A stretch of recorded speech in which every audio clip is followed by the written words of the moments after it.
Pagi, Assalamualaikum kepada murid-murid tingkatan 4 Optimus, 4 OP.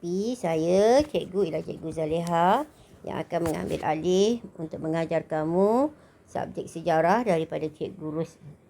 Okey, kamu telah respon dalam WhatsApp group di mana bila cikgu tanya sampai bab berapa, kamu kata kamu telah habis separuh dalam bab 3. Sepatutnya kamu ni dah habis dah bab 7, 8 dah. Sebab kamu dah nak periksa akhir tahun kan. Tapi sebab cikgu tak ada, cikgu bersalin. Lepas tu kekangan masa semuanya kan. Kekangan masa adalah masalah kamu tak ada cikgu yang gantikan mungkin.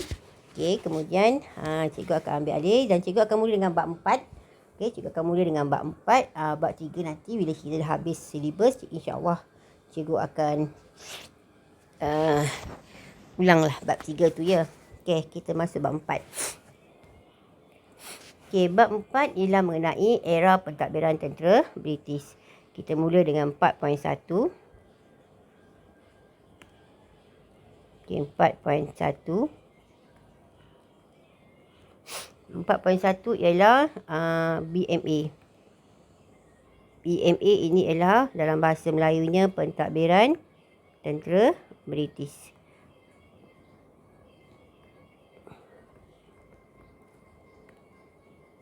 Okey, pentadbiran tentera British. Okey. Dalam bab 4, dalam bab 3, the last part of bab 3 ialah mengenai kekalahan Jepun. Kekalahan Jepun dalam Perang Dunia Kedua sehingga membawa kepada Jepun berundur daripada tanah Melayu. So, Jepun berundur. Okey. Bila Jepun berundur, tanah Melayu ini tidak ada pemerintah. Tak ada pemerintah. Makanya BMA. Okey, cikgu sebut tadi yang ini. BMA. Okey, BMA masuk ke dalam tanah Melayu untuk mentadbir tanah Melayu. Apa matlamatnya ialah matlamat BMA adalah untuk kembalikan keamanan.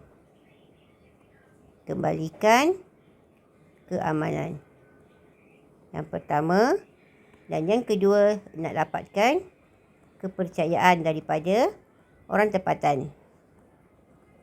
Itu sebenarnya matlamat pentadbiran tentera British apabila dia masuk semula ke tanah Melayu untuk mendapatkan keamanan, untuk memberikan keamanan serta mendapatkan kepercayaan. Sebab penduduk tanah Melayu selepas pendudukan Jepun berada dalam keadaan yang menderita, tak ada makanan, sakit, semua penyakit merebak, banyaklah yang dibuat yang derita lah penduduk tanah Melayu pada waktu itu.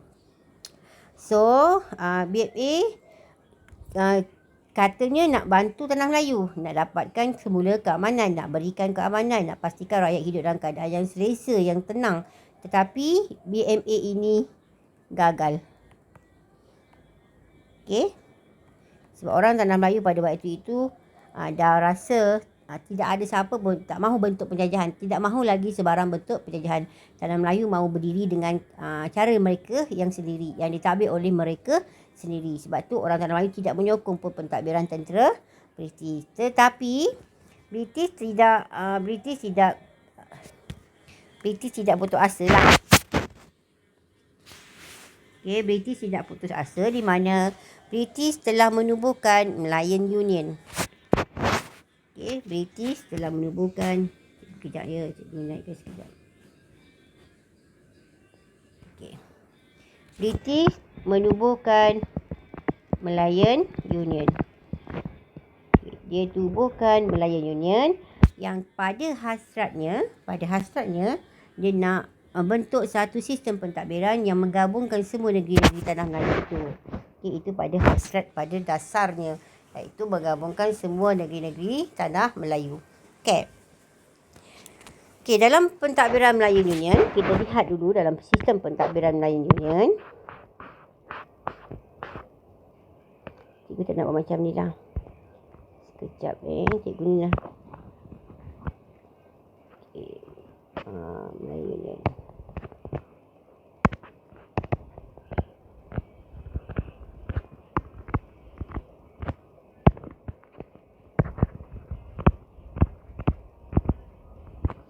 Okey, kita tengok pentadbiran Melayu Union.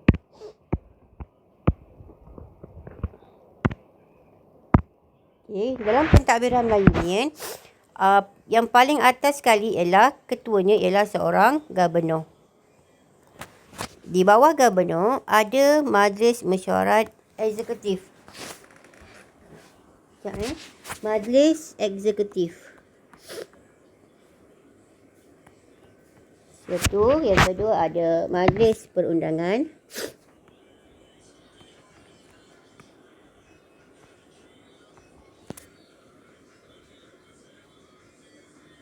Okey, yang ketiga ialah Majlis Raja-Raja Melayu. Okey. Ini ialah pentadbiran tentera British. Pentadbiran tentera British bermaksud negeri-negeri Melayu bersekutu. Negeri-negeri Melayu bersekutu dan negeri-negeri Selat. Negeri Selat dua je lah dia bagi. Melaka dengan Pulau Pinang. Okey. Pentadbiran ini semua ni. Ini semua ni negeri-negeri Melayu bersekutu, negeri-negeri Melayu tidak bersekutu, negeri-negeri Selat ini, petakkan ini. Inilah yang digabungkan menjadi Malayan Union. Okey. Malayan Union ialah kesatuan, satu bentuk kesatuan Melaya atau namanya ialah kesatuan. Okey. Negeri-negeri Melayu bersekutu, negeri-negeri Melayu tak bersekutu, negeri-negeri Selat iaitu Melaka dan Pulau Pinang telah digabungkan menjadi satu bentuk kesatuan dinamakan Malayan Union. Kenapa British nak buat Malayan Union? Bagi menjimatkan kos pentadbiran itu sendiri. Okey, kita lihat kat sini. Pentadbirannya, Majlis Eksekutif Gubernur orang British. Majlis Eksekutif juga orang British. Majlis Perundangan juga orang British dan Majlis Raja-Raja Melayu juga Majlis Raja Melayu ialah orang Melayu. Okay. So, Malayan Union ditubuhkan di tanah Melayu. Tetapi, pentadbirannya diketuai oleh orang British. Majlis Eksekutifnya juga orang British. Majlis Perundangannya juga orang British. Hanya satu sahaja kuasa yang diberi kepada orang Melayu iaitu Majlis Raja-Raja, di mana kuasa ini tertakluk kepada agama Islam dan juga adat istiadat. So, orang Melayu tidak ada mempunyai kuasa yang penuh. So, kalau awak sendiri orang Melayu berada di tanah Melayu, wajarkah sistem pentadbiran ini dibuat? Mestilah awak kata tak, kan? Sebab kenapa tanah Melayu mesti ditadbir oleh orang bukan Melayu. Okey, satu lagi, dalam sistem pentadbiran tanah Malayan Union ini, dia telah membentuk sistem warga negara. Okey, satu sistem warga negara di mana warga negara yang diberikan ialah melalui sistem jus soli. Jus soli ni bermaksud siapa-siapa je yang lahir dekat tanah Melayu, tidak kisahlah dia daripada negara mana, janji dia lahir saja di tanah Melayu, dia mendapat warga negara tanah Melayu. Okey. Itu ialah prinsip kewarganegaraan yang digunakan oleh pihak British. Okey, pada masa ini, ramai orang-orang imigran yang datang ke tanah Melayu untuk bekerja pada waktu ini. Orang-orang imigran inilah golongan-golongan pendatang. Golongan pendatang pada waktu ini, pada tahun 1945 ini adalah golongan-golongan orang Melayu dan orang-orang Cina dan juga orang-orang India yang datang ke tanah Melayu sebagai buruh, sebagai pekerja, datang ke tanah Melayu dan menetap di tanah Melayu. Waktu inilah British menjanjikan kepada golongan-golongan imigran yang menyokong Malayan Union, mereka akan mendapat taraf kewarganegaraan tanah Melayu. Itulah bentuk sistem pentadbiran Malayan Union yang cuba diperkenalkan oleh pihak British di tanah Melayu. Okey, itu 4.1 dan 4.2. Okey, British nak memperkenalkan Malayan Union dekat tanah Melayu. So, ada cara bagaimana British mendapatkan tanda tangan Sultan. Cara untuk dapatkan tanda tangan Sultan. Okey, cara untuk dapatkan tanda tangan Sultan. Yang pertama, British telah menghantar Aksi William hadap. Yang pertama melalui Aksi Williams. Yang kedua ialah Sir Harold McMichael. Dua pegawai British yang dipertanggungjawabkan untuk mendapatkan tanda tangan Sultan. Walaupun British ada kuasa untuk membentuk pentadbiran, tetapi pada masa ini Sultan masih ada lagi hak ke atas negara dia, ke atas negeri dia. So British kena dapatkan persetujuan daripada Sultan-Sultan. Ada 9 orang Sultan. British kena dapatkan persetujuan daripada Sultan-Sultan tersebut sebelum Melayu unit ini ditubuhkan. Okey, yang pertama ialah A.C. William telah diberikan tugas untuk menghadap Sultan Selangor. Okey, kemudian dia juga telah menghadap Sultan Kedah, Sultan Perlis, Sultan Pahang, Sultan Kelantan, di mana dia yakin bahawa sultan-sultan ini akan menyokong pentadbiran Melayan Union. Okey, tugas Aksi William adalah untuk menerangkan untuk menerangkan kepada pihak Sultan. Menerangkan kepada Sultan. Sultan yang terlibat pada waktu ini ialah Sultan Johor, Sultan Kedah, Sultan Perlis, Sultan Pahang. Okey. Aksi William pergi berjumpa menghadap Sultan Johor, Sultan Kedah, Sultan Perlis, Sultan Pahang ni untuk menerangkan pembentukan Melayan Union. Tujuan dia ialah untuk memberi penerangan kenapa British mahu menubuhkan Melayu Union, dan dia mesti memastikan Sultan ini menyokongnya.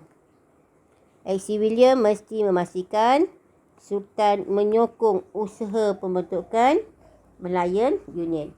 Bagi Harold McMichael pula,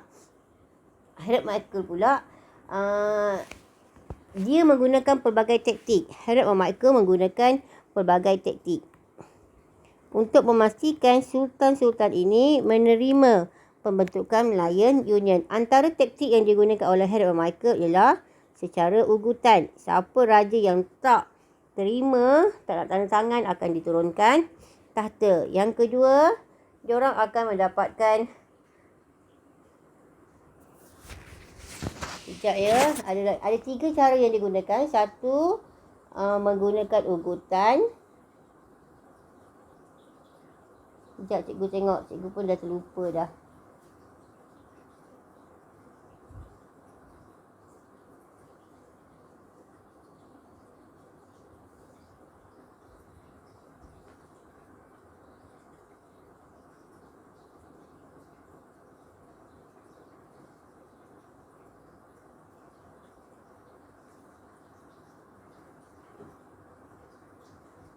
Paksa.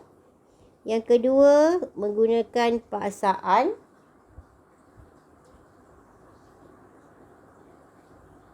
Yang ketiga, menggunakan desakan.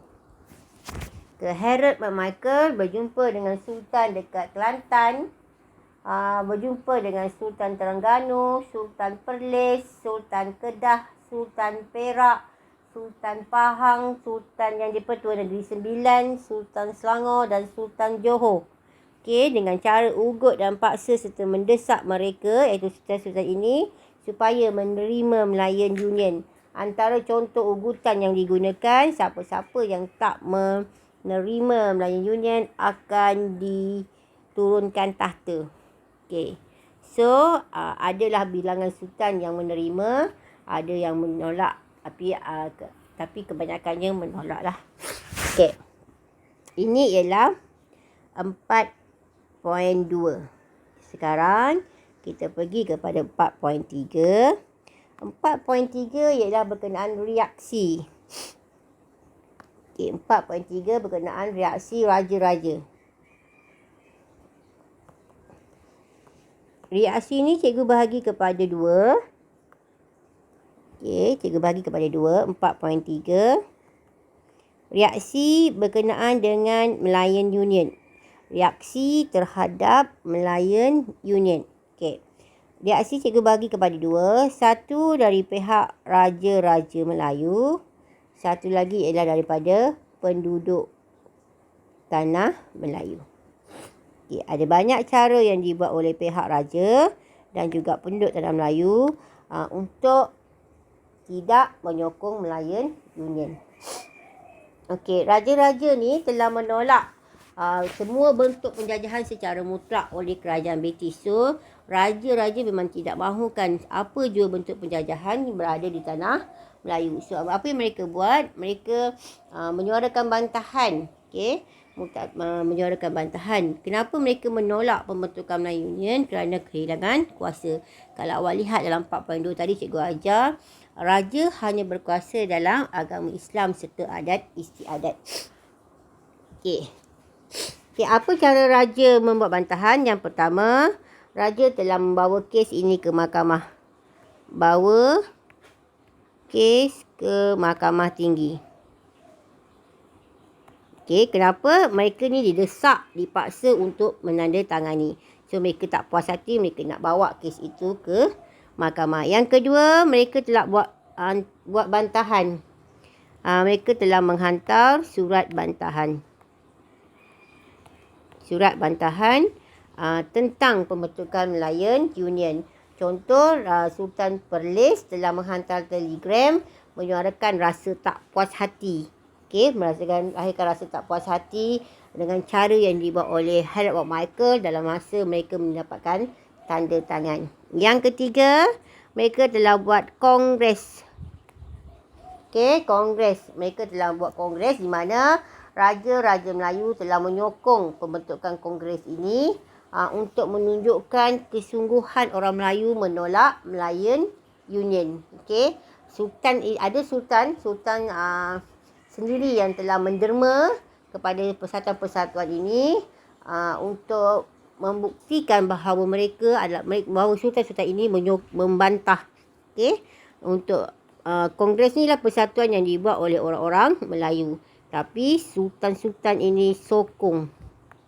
Sultan raja ni sama janganlah keliru. Sultan-sultan ni sokong pembentukan persatuan itu dengan memberi dana kepada pihak persatuan. Yang keempat, permaisuri. Permaisuri ni ialah isteri-isteri sultan. Permaisuri juga bergerak untuk memimpin menentang Malayan Union. Contoh, dalam buku teks awak ditunjukkan bagaimana perhimpunan secara besar-besaran. Okey, permaisuri juga turut menyokong untuk menggagalkan Malayan Union di mana mereka sendiri berarak bersama-sama dengan penduduk tempatan. Okey. Yang kelima, memulaukan upacara pelantikan. Memulaukan upacara pelantikan Gubernur Malayan Union. Tak ada seorang pun sultan yang datang untuk menyokong pelantikan gubernur. Okey, sebab diorang tak setuju. Kenapa nak kena datang kan? So, diorang beramai-ramai telah berhimpun di depan hotel station untuk melaungkan daulat tuanku.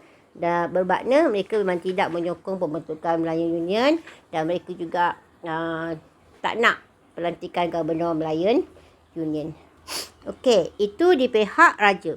Di pihak penduduk tempatan pula.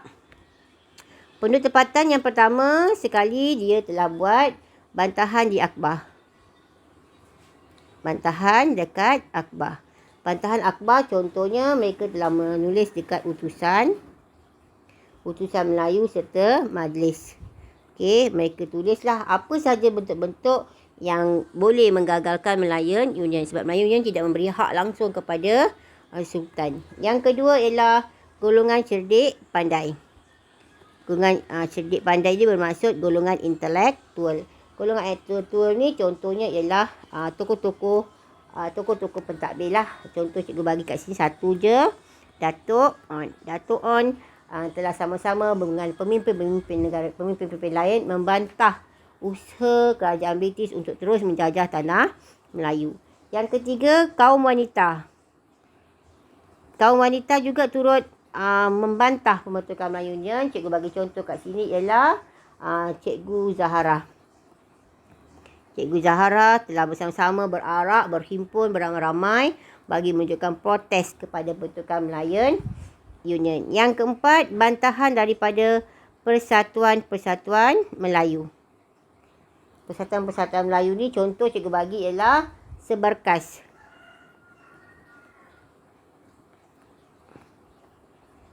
Okey, contohnya ialah Persatuan Seberkas di mana persatuan ini ditubuhkan secara aktif untuk menjadi penggerak untuk menganjurkan segala bentuk demonstrasi, segala bentuk rapat umum bagi menunjukkan yang mereka ni bersungguh-sungguh untuk menentang Melayu Union. Okey, yang keempat ialah demonstrasi. Demonstrasi ni diadakan dekat bandar-bandar besar. Demonstrasi ni diadakan di bandar-bandar besar iaitu seperti di Kelantan, Kedah dan juga Johor. Okey, mereka berhimpun beramai-ramai, bukan berhimpun secara haram demonstrasi secara aman. Mereka berhimpun beramai-ramai. Mereka telah mengkritik apa sahaja bentuk pentadbiran yang dibuat oleh kerajaan British. Yang kelima, mereka buat kongres. Okey, Kongres Melayu. Kongres ni lah pada masa ini, kongres ini telah menubuhkan UMNO. UMNO ditubuhkan semata-mata untuk menentang Melayu Union. Dan kongres ini ada dua sebenarnya. Satu, kongres yang pertama adalah untuk menubuhkan UMNO. Yang kedua, kongres yang kedua adalah upacara untuk memulaukan pelantikan Governor. Dan yang keenam ialah, yang terakhir ialah UMNO telah buat bantahan secara besar-besaran. UMNO buat bantahan secara besar-besaran. Okey. Bantahan secara besar-besaran ini dibuat di Alor-Star, di Ipoh, di Seremban, di Klang, di Kampung Baru dan juga di Pulau Pinang. Pada masa ini berpuluh-puluh ribu penduduk tempatan telah berhimpun membawa banyak spanduk. Contoh spanduk, kami berkehendak naungan bukan penaklukan. Mereka bawa spanduk-spanduk untuk membuktikan bahawa orang tempatan memang tidak setuju dengan pembentukan Melayu Union. Kat sini kamu boleh tengok dalam tajuk 4.3 ni ialah daripada buku teks kamu, muka surat 100 hingga 106. Okey. Pembentukan Melayu Union. Okey. Yang keempat, tajuk yang keempat ialah penyerahan Sarawak kepada pihak British. Cikgu masuk satu bab terus ya.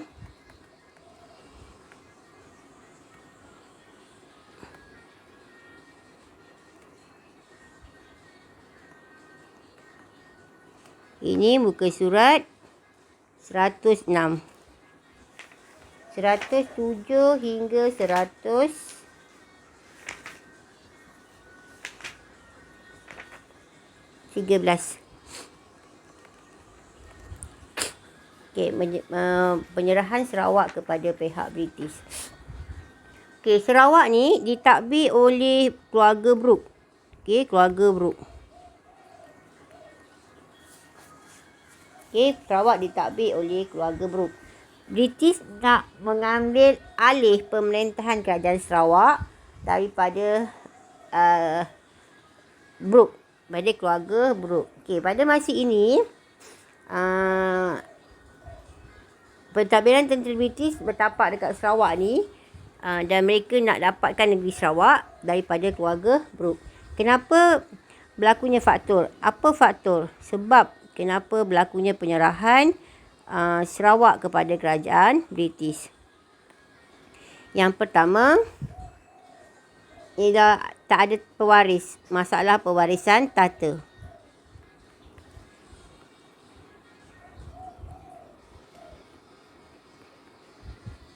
Masalah pewarisan tata ni, Brooke ni tak ada waris. Okey, ada anak saudara namanya Anthony, tapi Wainer tak nak bagi Anthony kepada kerajaan, kepada Wainer Brooke tak mahu bagi Sarawak kepada kerajaan, kepada Anthony. So dia tidak ada pewaris lah. Yang kedua ialah desakan British. desakan British bermaksud British nakkan segala apa yang adalah kekayaan yang ada dekat Sarawak. Lagi satu, masa ni berlakunya Perang Dunia Kedua. Sarawak masa ni tak ada lagi sumber kewangan yang kukuh. Brooke tak ada duit untuk menampung, untuk memajukan lagi negeri Sarawak. Sebab itulah dia ambil keputusan untuk beri kepada pihak British. Ada masalah kewangan. Dia tak ada duit untuk memajukan negeri Sarawak. Okey. Desakan British ni sebab British nakkan ekonomi. Masalah pewarisan tata, Brooke tak percaya kepada anak buah dia Anthony, sebab tu dia nak bagi pada pihak British. Masalah kewangan akibat daripada kesan daripada Perang Dunia Kedua. Maka itu yang menyebabkan Brooke menyerahkan Sarawak kepada kerajaan British. So, dah settle bahagian itu, berlakulah proses untuk penyerahan. Okey. Proses penyerahan. Okey, proses penyerahan sama juga, dia akan hantar pegawai dia untuk dapatkan persetujuan. Okey. Proses penyerahan yang pertama sekali ialah surat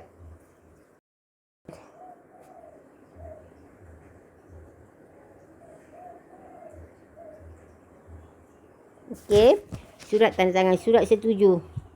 Surat setuju di mana Brooke setuju. Keluarga Wainer Brooke lawan dengan British. So, dia bagi surat setuju ni yang telah ditandatangani oleh Wainer Brooke untuk berikan Sarawak kepada pihak British. Okey. Kemudian, Wainer Brooke hantar setiausahanya sebelum nak dapatkan persetujuan penuh. Wainer Brooke hantar dia punya setiausaha dapatkan tanda tangan orang tempatan, dapatkan tanda tangan ketua tempatan. Okey, yang ketiga, dah selesai tu Gerard T. McBrien tadilah yang dapatkan tanda tangan ketua tempatan tu, serahkan dokumen itu ke London, yang di mana Wainer telah bersetuju untuk menyerahkan Sarawak. Tetapi masih ini tidak ada pengetahuan. Bukan tidak ada, tanpa pengetahuan orang tempatan. Maksudnya Wainer menggunakan muslihat. Gerard T. McBrien menggunakan muslihat tanpa pengetahuan orang tempatan. Orang tempatan tak setuju pun nak serahkan Sarawak kepada pihak British. Wainer sendiri setiausaha British itu sendiri yang menggunakan tipu muslihat untuk dapatkan tanda tangan orang tempatan. Walaupun pada awalnya Wainer suruh dapatkan persetujuan daripada orang tempatan. Okey. Dan akhirnya diorang ni menggunakan tipu muslihat. So, kat sinilah yang menjadikan orang tempatan tak setuju untuk menyerahkan Sarawak kepada pihak British. Okey, tipu muslihat. Dekat sinilah yang menjadikan kegagalan. Okey, di sinilah yang menjadikan gagal. Gagal sebab apa? Berlakunya penentangan. Kenapa gagal? Sebab mereka menggunakan tipu muslihat. Sebab apa gagal? Orang tempatan tak tahu menahu pun mengenai penyerahan Sarawak ini. Jadinya mereka tak setuju, jadinya mereka pun menentang. Okey. So, gagal berlakunya penentangan. Apa faktor yang menyebabkan kegagalan tu? Okey, faktor penentangan. Yang pertama ialah tindakan Wainer Brooke bertentangan dengan perlembagaan. Bertentangan dengan perlembagaan ni bermaksud sepatutnya pada tahun 1941 ni Sarawak telah ditadbir oleh orang tempatan. Sarawak ditadbir oleh orang tempatan. Tapi Wainer Brooke tak buat. Okey, Wainer tak bagi. Tapi Wainer tak bagi. Okey, tak bagi sebab tu diorang menentang. Patutnya 1941 ni Sarawak dah merdeka. Tapi sebab Wainer bagi pada British, Jadinya terbantut. Dia melanggar syarat perjanjian. Sebab itulah orang British, orang tempatan tak setuju. Yang kedua ialah surat wasiat diketepikan. Warner Brooke telah mengetepikan surat wasiat. Surat wasiat yang ditandatangan oleh Charles Brooke. Charles Brooke ni ayah kepada Warner lah. Charles Brooke telah diketepikan oleh Warner Brooke. Sebab apa Warner Brooke mengetepikan? Sebab dia memang tak mampu lagi nak memajukan Sarawak. Pada dia nak bagi pada kerajaan British untuk menstabilkan negeri Sarawak. Dan dia tak percaya kepada keupayaan orang tempatan. Yang ketiga ialah tipu muslihat. Tipu muslihat yang digunakan oleh pihak Gerard T. McBrien tadi untuk mendapatkan tanda tangan daripada ketua tempatan. Ini adalah antara faktor yang menyebabkan penyerahan penentangan orang tempatan terhadap nelayan, terhadap penentangan orang tempatan terhadap penyerahan Sarawak kepada British. Okey, setelah dah gagal, dah ada orang menentang, maka adalah berlaku cara penentangan. Macam Nelayan Union juga. Nelayan Union ada buat surat bantahan, ada buat demonstrasi, ada buat persatuan. Sama juga macam ni dekat Sarawak, mereka juga menggunakan berbagai bentuk penentangan bagi menunjukkan orang tempatan memang tidak bersetuju dengan pembentukan Nelayan Union. Okey. Apa cara penentangan? Yang pertama, diorang adakan persidangan. Okey, yang pertama diorang adakan persidangan di mana diwakili oleh Persatuan Pemuda Melayu, diwakili oleh Barisan Pemuda Sarawak, diwakili oleh Persatuan Kebangsaan Melayu Sarawak. Mereka bersidang. Okey, yang pertama. Cikgu nak bawakan lagi.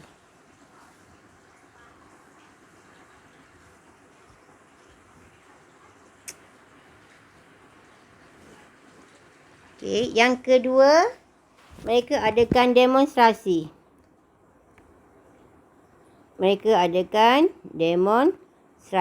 Demonstrasi ni diadakan di depan dengan kedatangan Gubernur pertama Sarawak. Okey, mereka adakan demonstrasi yang untuk menggagalkan anti penyerahan Sarawak ni.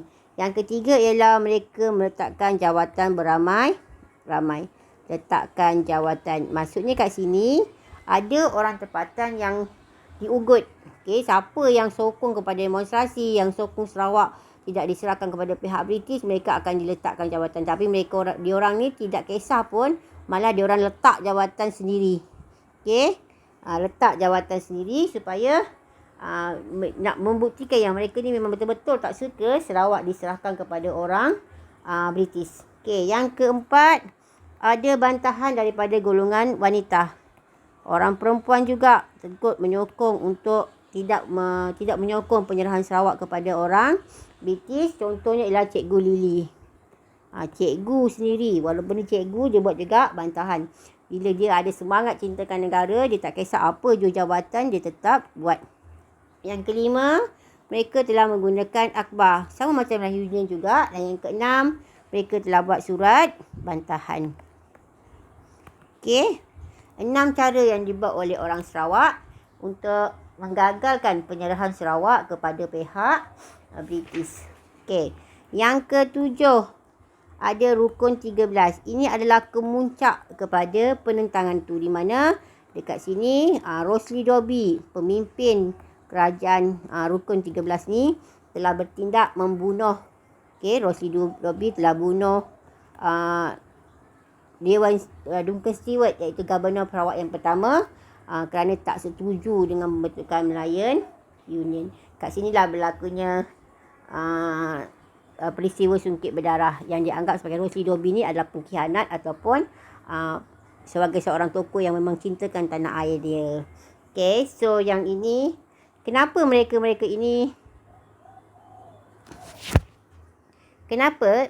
ini menentang Sarawak diserahkan kepada pihak British? Sebabnya,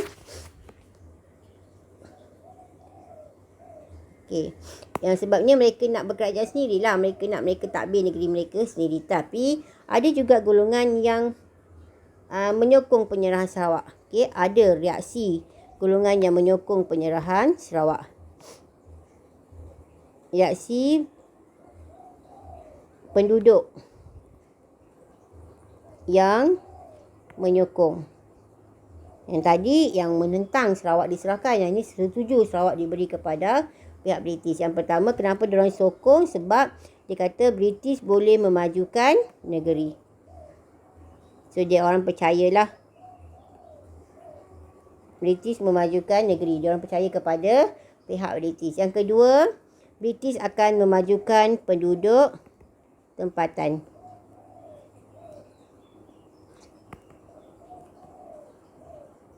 Dan yang ketiga, British akan memberikan peluang pekerjaan.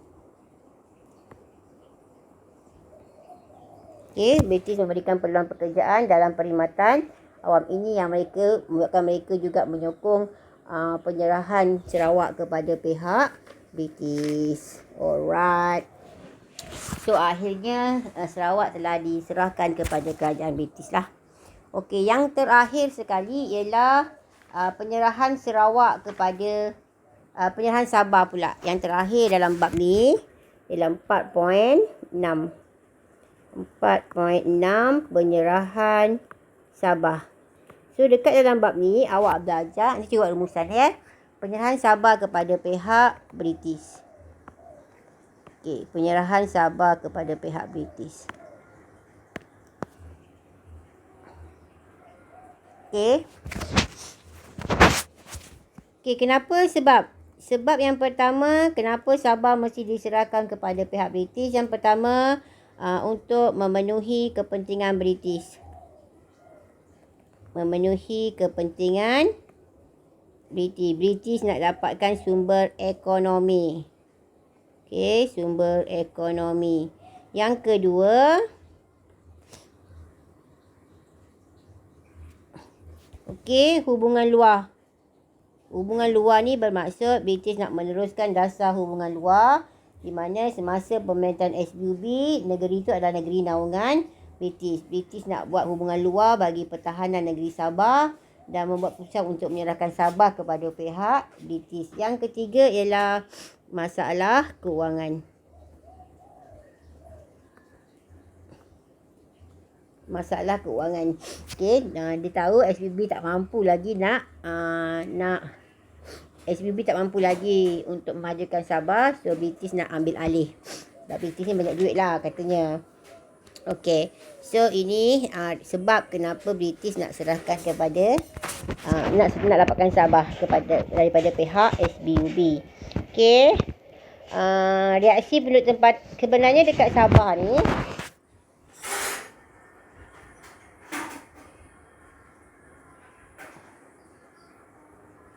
okey, sebenarnya dekat Sabah ni ada dua lah, satu lagi yang reaksi reaksi ni kita masuk dalam 4.7.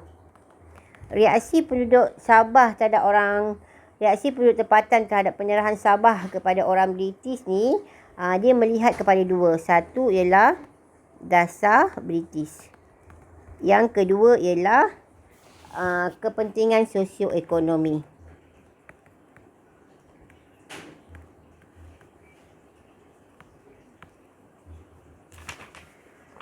Okay. British ni, dalam dasar British, dia tidak mahu orang-orang Sabah, dia tak mahu orang-orang Sabah ni aktif. Orang Sabah ni aktif. Ada persatuan yang aktif bergerak untuk menentang, tapi bila dia tahu je pegawai-pegawai mana yang cuba menentang mereka, pegawai-pegawai ini akan dipindahkan di kawasan-kawasan luar bandar.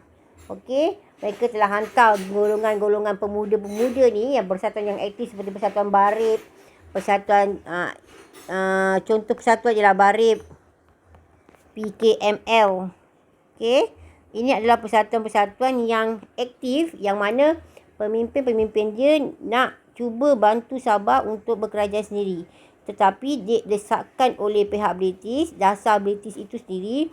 Bila dia tahu je pemimpin ni pemimpin-pemimpin ini mampu ke depan, dia akan bawa pemimpin ini dan dipindahkan ke tempat yang lain di kawasan-kawasan pendalaman yang tidak ada perhubungan. Sebab tu bila pemimpin yang berkaliber ni dah tak ada nak bantu orang tempatan supaya naikkan Sabah, maka kedudukan orang tempatan paksa terima. Tak ada orang yang nak boleh buat sebab mereka dah duduk jauh dah, tak boleh nak berhubung dengan sesiapa. Sebab itulah British punya dasar, dia tahu je siapa yang menentang dia, yang agak aktif dia akan bawa ke luar bandar yang tak akan berhubung dengan orang-orang lain. Okey. Yang kedua ialah kepentingan sosioekonomi penduduk tempatan.